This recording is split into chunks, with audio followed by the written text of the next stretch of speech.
Talk to me about one of the intriguing things that I had read on Jason's blog was this difference between quadplexes, triplexes, duplexes. When are they appropriate for first-time home buyers or other investors?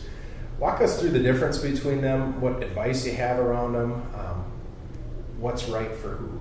Generally, it depends on what level of investment you're at. If you're looking to buy your first property, I generally tell people to start with a duplex.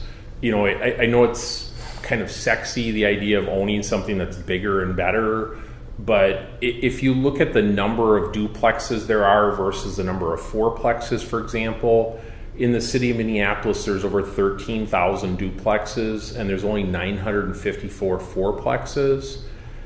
So just on a numbers wise, there's a lot more potential for duplexes. The other thing to keep in mind is the bigger the units, the more units you have in a building, the more savvy the people are that own it. So if you go to a fourplex or an 8 unit, you're getting somebody that's more of a professional investor.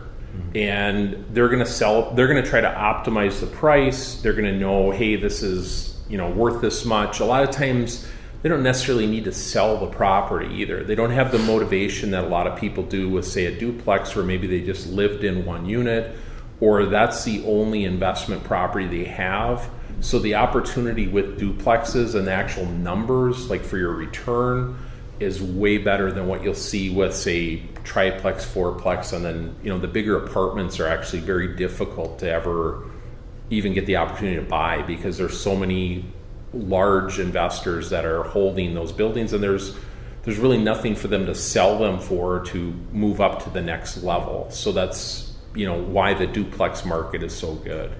And as a new buyer, you have a duplex where you have 2 furnaces, 2 fridges, 2 microwaves. When you're dealing with the fourplex, there's so much more to manage. You got now 4 of those things, 4 sets of tenants. So if you're first, it's your first time into the marketplace, try not to hit a home run right off the bat. Start small. That way you learn the ins and outs, and you learn how to deal with your tenants, and then you can go bigger.